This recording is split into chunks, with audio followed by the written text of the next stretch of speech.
What if Google's next phone isn't just another Pixel, but a quiet game changer? The Pixel 10 is shaping up to be one of the most talked about phones of 2025, and not just because it's hitting double digits. Google is doing something bold with this one. The biggest change is under the hood. For the first time, Google is building its own chip from the ground up, the Tensor G5. This isn't a Samsung tweak like before, it's a full custom design, made by TSMC using their advanced 3nm process. That means it should be faster, cooler, and more battery-friendly than anything we've seen in a Pixel. But as with anything new, there is a chance it won't be perfect at launch. Speaking of launch, don't expect the usual October event. Google broke tradition last year by dropping the Pixel 9 in August, and it looks like the Pixel 10 will follow that same timeline. So circle August 2025 on your calendar. Price-wise, rumors say it'll stick to $799, but we've seen Google bump prices before, sometimes by $100, so don't be shocked if it's a bit more expensive. Let's talk about design. It looks like the Pixel 10 will keep things familiar. Leaks show a body nearly identical to the Pixel 9, with dimensions around 150 to 0.8 by 70 to by 8.6 millimeters. Add 2 more millimeters for the camera bump and you've got the full thickness. The camera bar and rounded corners are still here.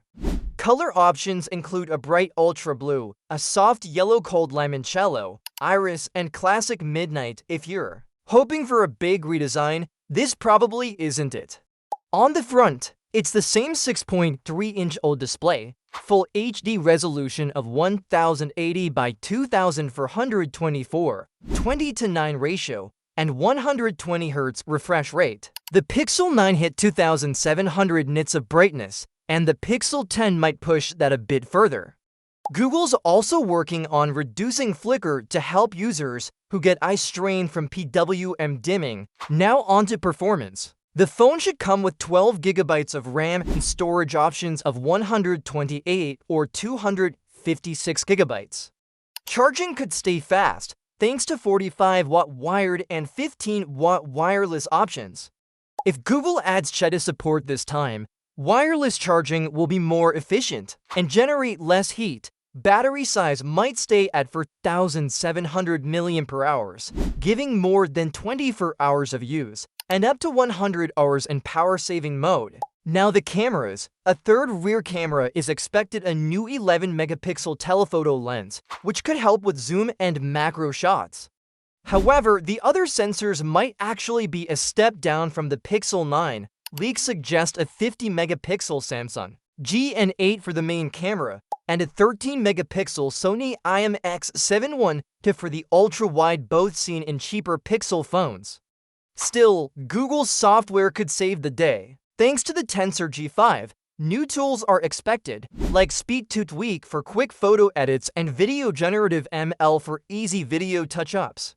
Google is also rumored to be working on gimbal-level stabilization and 4K at 60 frames per second for smoother, sharper videos. Another smart feature is Magic Q, a background assistant that pops up helpful suggestions based on what's on your screen.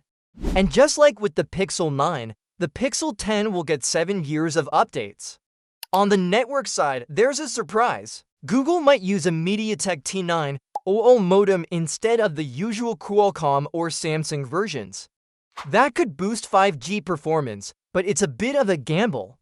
No vapor chamber cooling is expected, so heavy gaming might not be ideal. But for daily use, it should be more than enough. So is the Pixel 10 worth waiting for?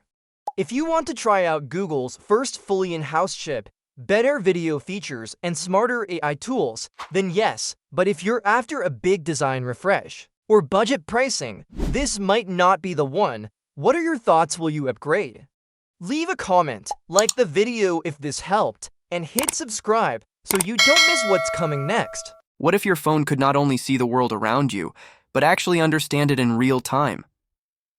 That's the big idea Samsung is teasing for its next foldable, the Galaxy Z Fold 7. But instead of giving us solid info, they dropped a cryptic message. Your smartphone camera now gets what you're looking at. and responds. Sounds cool, but let's be honest, nobody knows what it actually means. So here's what we do know. Samsung is slowly teasing features of the Galaxy Z Fold 7 as we head toward its expected launch in July. The latest teaser talks about AI working hand in hand with the camera. But instead of showing real-life examples, Samsung just threw around a bunch of fancy phrases. Basically, we're being told the camera is going to be smarter. Not just in how it takes photos, but in how it understands the scene in front of it. Picture this. You point your phone at a building and it tells you what it is. Or maybe you aim it at a recipe and it suggests the best lighting settings. It might even recognize people, pets, or food and help you pick the best camera mode automatically. Now, that kind of feature isn't entirely new. Google has been doing similar things with its Pixel phones. But what makes this different is the foldable format. The Z Fold 7 has a large inner screen, and Samsung seems to be saying that this big display will make the AI feel more helpful, maybe even more natural. So instead of tiny pop-ups or cluttered buttons, you'll have more room to see what the phone suggests or recognizes. There's also a chance that Google Gemini, which is Google's AI assistant, is playing a role here. Samsung and Google already work closely, and it wouldn't be a surprise if they're building something together, like using the camera to scan a product and instantly get detailed info, reviews, or even where to buy it. But here's the truth. We're still guessing. Samsung hasn't confirmed anything specific yet. No real features, no clear demonstrations, just a lot of hype. It's clever marketing, but it also leaves us wondering if they're hiding something truly impressive, or just buying time. On top of the camera stuff, Samsung previously hinted at a few other major changes to the Fold 7.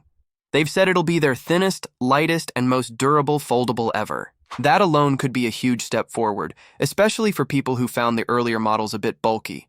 There's no word yet on exact specs, but the company is clearly trying to create buzz ahead of launch by teasing one piece at a time. So, we'll likely see more small previews in the coming weeks, maybe about battery life, charging speed, or even design changes. So what's the takeaway? Samsung's message seems clear. They want the Z Fold 7 to feel smart, useful, and ahead of the curve. But right now, they're just giving us hints without answers. It's like they're saying, trust us, it's going to be amazing, without really showing their cards. If the camera can actually recognize scenes, suggest smart actions, and use that big foldable screen in helpful ways, it could be a big win. But until we see it in action, it's hard to know if this is going to change the way we use our phones, or just end up being another half-useful feature we forget about. So now we want to hear from you. Do you think phones are getting too complicated with all this AI talk? Or would you actually use a camera that reacts to your surroundings in real time? Drop your thoughts in the comments.